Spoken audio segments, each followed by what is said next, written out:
অন্ধকার যখন ঘনিয়ে আসে, বিশ্ব তখন অদৃশ্য হয়ে যায়। আলো অন্ধকার কি? এটা কি শুধু প্রাকৃতিক নিয়ম, নাকি এর পেছনে লুকিয়ে রয়েছে মহাজাগতিক রহস্য? আলো কি তরঙ্গ নাকি কণা? আলোর গতি কিভাবে নির্ণয় করলো বিজ্ঞানীরা?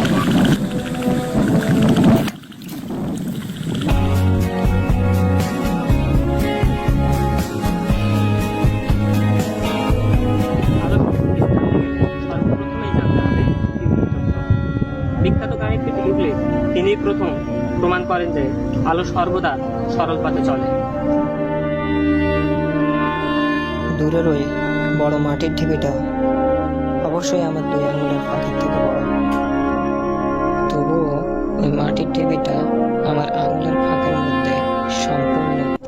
ইউক্লিডের আবিষ্কারের ঠিক 2000 বছর পর 1609 সালে বিজ্ঞানী গ্যালিলিও গ্যালিলি পাদুয়া থেকে ভেনিসের উদ্দেশ্যে রওনা হন। ঘটনাচক্রে হঠাৎ মিশরে স্পাই ক্লাসে আসে, আর বিজ্ঞানী গ্যালিলিও গ্যালিলি প্রথম ব্যক্তি যিনি এই স্পাই ক্লাস ব্যবহার করে গ্যালিলিও গ্যালিলি আলোর প্রতিসরণাঙ্ক ব্যবহার করে তৈরি করেন মানব ইতিহাসের প্রথম টেলিস্কোপ।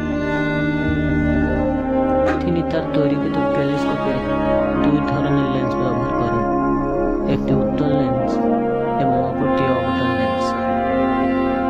উত্তল লেন্স থেকে আলোক রশ্মি প্রতিসরিত হয়ে অবতল লেন্সের ফোকাসে গিয়ে পড়বে,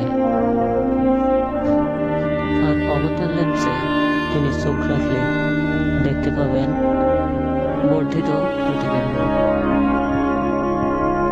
আর এই টেলিস্কোপ আবিষ্কারের কারণে জ্যোতির্বিজ্ঞানে যুগান্তকারী পরিবর্তন আসে।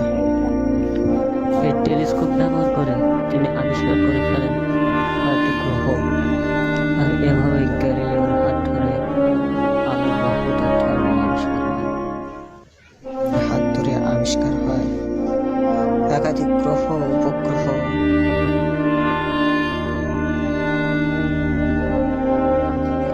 গ্যালিলিও তৈরিকৃত টেলিস্কোপের নীতি ব্যবহার করে পরবর্তীতে বিখ্যাত বিজ্ঞানী রবার্ট হুক তার মাইক্রোস্কোপ তৈরি করেন। 1700 শতকে রবার্ট হুক যখন তার তৈরিকৃত মাইক্রোস্কোপিক যন্ত্র দ্বারা অনুবীক্ষণের জীবকে পর্যবেক্ষণ করে, তার সামনে নতুন এক জগৎ উন্মোচিত হয়, তা হলো অনুবীক্ষণিক জগৎ। সকল অণুজীবকে যখন তিনি খুব কাছ থেকে দেখেন, তখন তাদের রঙের মধ্যে কিছু অসংলগ্ন ব্যাপার লক্ষ্য করেন। আসলে অণুজীবের রঙের অসংলগ্নতার কারণ হলো আলোক বর্ণালী, যা রবার্ট হুকের জানা ছিল না।